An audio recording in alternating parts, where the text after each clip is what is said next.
제1장 바울의 기도 1-1 에베소서에 있는 바울의 기도.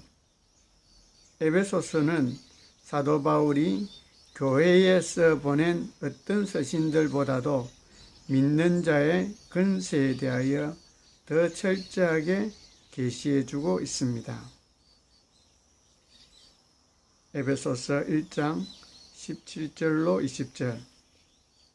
우리 주 예수 그리스도의 하나님 영광의 아버지께서 지혜와 계시의 영을 너희에게 주사 하나님을 알게 하시고 너희 마음의 눈을 밝히사 그의 부르심의 소망이 무엇이며 성도 안에서 그 기업의 영광의 풍성함이 무엇이며 그의 힘의 위력으로 역사하심을 따라 믿는 우리에게 베푸신 능력의 지극히 크심이 어떠한 것을 너희로 알게 하시기를 구하노라. 그의 능력이 그리스도 안에서 역사하사 죽은 자들 가운데서 다시 살리시고 하늘에서 자기의 오른편에 앉히사. 내 인생의 전환점은 내가 이 기도를 1000번이 넘도록 했을 때 왔습니다. 나는 첫 장부터 시작해서 소리내어 크게 읽었습니다. 바울이 너희라고 한 곳을 나라고 말하면서 내 개인적인 것으로 만들었습니다. 예를 들면 에베소서 3장 14절로 17절을 읽을 때 나는 이렇게 말했습니다. 이러므로 내가 하늘과 땅에 있는 각 족속에게 이름을 주신 아버지 앞에 무릎을 꿇고 비노니 그의 영광의 풍성함을 따라 그의 성령으로 말미암아 나의 속사람을 능력으로 강건하게 하시오며 믿음으로 말미암아 그리스도께서 내 마음에 계시게 하시옵고 내가 사랑 가운데서 뿌리가 바뀌고 터가 굳어져서 나는 약 6개월간 이 기도를 집중적으로 하면서 보냈습니다. 그런데 내가 기도해 오던 것이 현실로 나타나기 시작했습니다. 나는 지혜와 계시의 영을 기도해 왔는데 드디어 계시의 영이 역사하기 시작하였습니다. 나는 과거에는 한 번도 보지 못했던 것을 보기 시작했습니다. 계시는 내 앞에 저절로 보이기 시작했습니다. 그 6달 동안은 내가 그리스도인으로서 살아온 16년과 목회자로서 살아온 14년 동안에 자란 것보다도 더 영적으로 하나님 말씀의 성장과 진보가 있었습니다. 이것이야말로 내가 체험한 최고의 영적 발견이었습니다. 우리가 영적으로 자라기를 원한다면 우리는 이 지혜의 영과 그리스도의 계시와 그분의 말씀을 소유해야만 합니다. 이것은 물론 우리의 지성을 통해서 주어지는 것이 아닙니다. 성령께서 우리에게 계시해 주셔야만 되는 것입니다. 만일 여러분이 성도를 위하여 에베소서에 기록된 이 기도를 하기 시작한다면 여러분은 이 기도의 효과를 그들의 삶을 통하여 보게 될 것입니다. 나는 여러분들도 이 기도를 스스로 하시기를 권합니다.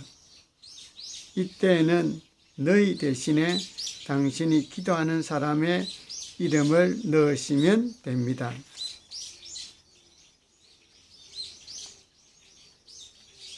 (1-2) 믿는 자의 권세. 에베소서 6장 11절. 마귀의 관계를 능히 대적하기 위하여 하나님의 전신갑주를 입어라. 예수 그리스도를 통하여 우리가 악령들에 대하여 권세를 갖게 된 것을 하나님께 감사드립시다. 우리는 그리스도를 통하여 우리가 권세를 가지고 있다는 사실을 깨달을 필요가 있습니다. 주 예수 그리스도께서 우리를 대신하여 마귀를 무찌르셨으므로 마귀는 패배당하였습니다. 우리는 언제나 마귀를 능가하는 권세를 가지고 있다는 의식을 가지고 마귀와의 전쟁을 치러야 합니다. 그러나 믿는 자의 권세는 오직 소수의 그리스도인들만이 잘 알고 있는 그리스도인의 삶의 한 분야입니다. 어떤 사람들은 마귀에 대한 권세는 하나님께서 특별한 능력을 주신 소수의 선택된 사람들에게만 속한 것이라고 생각합니다. 우리가 거듭나는 순간에 우리는 이 권세를 받았습니다. 우리가 그리스도 예수 안에서 새로운 피조물로 만들어질 때 우리는 주 예수 그리스도의 이름을 물려받고 우리가 마귀에게 대항하는 기도를 할 때 예수 이름을 사용할 수 있는 것입니다.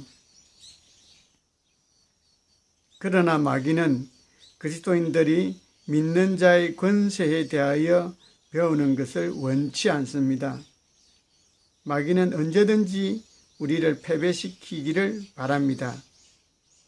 그러므로 마귀는 그리스도인들이 권세에 관한 진리를 배우지 못하도록 그가 할 수 있는 모든 것을 다하여 이것에 관하여 우리를 대적할 것입니다. 마귀는 우리가 이 진리를 배우게 되면 그의 전성시대가 끝장이 난다는 사실을 잘 알고 있기 때문입니다. 우리는 당연히 우리의 것인 그 권세를 향유함으로써 마귀를 지배할 것입니다. 에베소서 1장 3절에는 찬송하리로다 하나님 곧 우리 주 예수 그리스도의 아버지께서 그리스도 안에서 하늘에 속한 모든 신령한 복으로 우리에게 복 주시되 라고 기록하였습니다. 그리스도 안에서 모든 신령한 복은 다 우리들의 것입니다. 우리가 깨닫든지 못 깨닫든지 권세는 우리의 것입니다. 그러나 이 사실을 아는 것만으로는 충분하지 못합니다. 결과를 창출하는 것은 행동으로 옮겨진 지식뿐입니다. 그리스도인들이 자신들에게 속한 것이 무엇인지도 모르고 인생을 사는 것은 비극입니다. 구원은 죄인들의 것이다 라는 것에 대하여 당신은 곰곰이 생각해 본 적이 있으십니까? 예수님은 우리를 구원하신과 똑같이 가장 악한 죄인의 속전도 이미 그 값을 치르셨습니다. 그래서 그분은 우리에게 가서 죄인들에게 이미 하나님과 화해되었다는 기쁜 소식을 전하라고 하십니다. 그러므로 불쌍한 죄인이 모든 죄의 빚이 도말되었음에도 불구하고 이 사실을 모르고 지옥으로 가야만 한다는 것은 참으로 기막힌 노릇입니다. 고린도후서 5장 19절에서 이를 말해주고 있습니다. 곧 하나님께서 그리스도 안에 계시사 세상을 자기와 화목하게 하시고요.